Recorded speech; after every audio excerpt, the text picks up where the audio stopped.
வணக்கம். நம்ம எல்லாரும் பழைய தமிழ் பாடல்கள்னா அதை வெறும் பக்தி பாடலா தான் பார்க்கறோம் இல்லையா?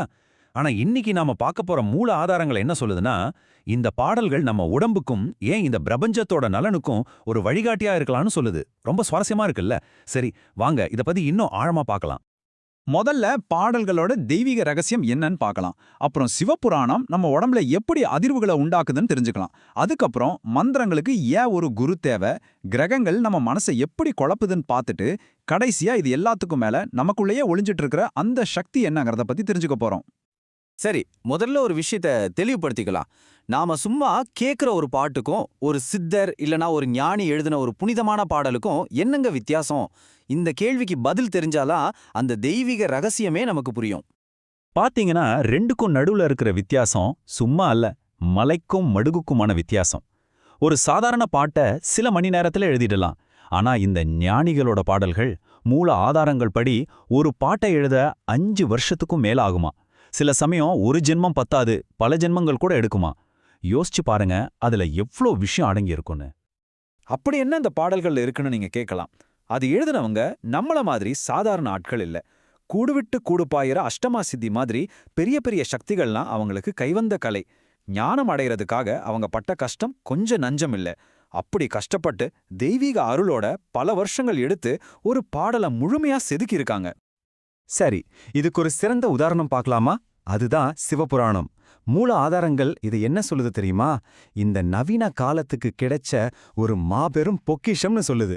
அது மட்டும் இல்ல, இதுக்கு நோய்களை கூட குணப்படுத்துற சக்தி இருக்குதான். இங்கதான் விஷயமே இருக்கு.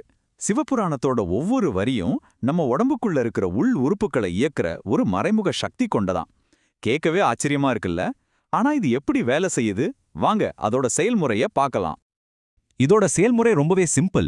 நாம சிவபுராணத்தை சொல்ல சொல்ல நம்ம உடம்புல ஒரு விதமான அதிர்வுகள் உருவாகுமாம். இந்த வைப்ரேஷன்ஸ் நம்ம உடம்புல இருக்கிற ஆயிரக்கணக்கான நரம்புகளை போய் தட்டி எழுப்புமாம்.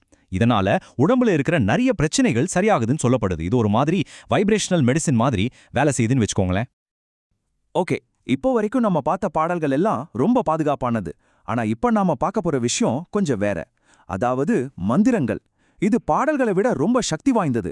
ஆனா அதே சமயம் ரொம்ப எச்சரிக்கையா கையாள வேண்டிய ஒண்ணு. மந்திரம்னா என்ன? அது ஒரு புனிதமான ஒலி உச்சரிப்பு. ஆனா அத சும்மா சொல்லிட முடியாது. எப்போ, எங்க, எப்படி சொல்லணும்னு கடுமையான விதிகள் இருக்கு. அந்த விதிகளை சரியா பின்பற்றினாதான் அது பலனும் கொடுக்கும், நமக்கும் பாதுகாப்பா இருக்கும். நம்ம பெரியவங்க சும்மாவா சொன்னாங்க, குரு இல்லாத வித்தை பாழாகும்னு. இந்த ஒரு பழமொழி போதும் இதோட முக்கியத்துவத்தை புரிஞ்சுக்க. மந்திரங்களை கத்துக்கணும்னா கண்டிப்பா ஒரு தகுதியான குருவோட வழிகாட்டுதல் வேணும். அது ரொம்ப ரொம்ப முக்கியம். ஏன்னா ஒரு மந்திரத்தை தப்பாவோ இல்ல முழுமையா சொல்லாம அரைக்குறையாவோ உச்சரிச்சா அதுவே நமக்கு பின்னாடி பெரிய தீங்கா முடியுமாம். இது மூல ஆதாரத்துல கொடுக்கப்பட்டிருக்கிற ஒரு நேரடியான எச்சரிக்கை. இப்ப புரியுதா குருவோட வழிகாட்டுதல் எவ்வளவு அவசியம்னு? சரி, இப்போ நம்ம கவனத்தை நமக்குள்ள இருந்து நமக்கு வெளியில இருக்கிற சக்திகள் பக்கம் திருப்புவோம். அதாவது கிரகங்கள். நம்ம மனசுல கிரகங்கள் என்ன மாதிரியான தாக்கத்தை ஏற்படுத்துதுன்னு மூல ஆதாரங்கள் என்ன சொல்லுதுன்னு பார்க்கலாம். இங்க ஒரு ரொம்பவே இன்ட்ரெஸ்டிங்கான விஷயம் இருக்கு. மத்த எல்லா கிரகங்களும் முன்னோக்கி சுத்துது.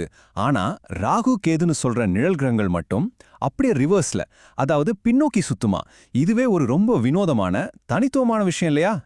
கிரகங்களோட இந்த மாதிரி முன்னும் பின்னுமா இருக்கிற முரண்பட்ட சுழற்சி தான் மனுஷங்களுக்கு மனக்குழப்பம் வர்றதுக்கு ஒரு முக்கிய காரணம்னு மூல ஆதாரம் சொல்லுது. நம்ம மனசுக்குள்ள நடக்கிற போராட்டங்களுக்கு இது ஒரு காரணமாக இருக்கலாம். சரி, இப்போ நாம கடைசி பகுதிக்கு வந்துட்டோம். பாடல்கள், மந்திரங்கள், கிரகங்கள்னு இவ்வளவு மணி நேரம் பார்த்தோம் இல்லையா? இது எல்லாத்தையும் ஒன்னா சேர்த்து இதோட கடைசி இலக்கு நாம தான், அதாவது தனிப்பட்ட மனிதன் தாங்கிறத பத்தி பார்க்கலாம். ஒரு அருமையான மேற்கோள் இருக்கு. மனுஷன் உடம்புக்குள்ள கடவுள் இருக்காரு, ஆனா அவரை எப்படி வெளியே கொண்டு வரணும்னு மனுஷனுக்கு தெரியல. இதுல இருந்து என்ன தெரியுது? நாம இவ்வளவு நேரம் பேசின அத்தனை விஷயங்களும் நமக்குள்ளேயே இருக்கிற ஒரு பெரிய சக்தியை தட்டி எழுப்புறதுக்கு தான். அப்போ மொத்தத்துல இதிலிருந்து நாம எடுத்துக்க வேண்டிய விஷயம் என்னன்னா, உங்களுக்குள்ள ஏற்கனவே ஒரு யாருக்குமே தெரியாத சக்தி இயங்கிக்கிட்டு இருக்கு. ஞானிகளோட பாடல்கள் அந்த சக்தியை ஆக்டிவேட் பண்றதுக்கான ஒரு கருவி, அவ்வளவுதான். அதனாலதான் இதை வெறும் ஆன்மீக புத்தகமா பார்க்காம ஒரு மருத்துவ வழிகாட்டியாவும் பார்க்கணும்.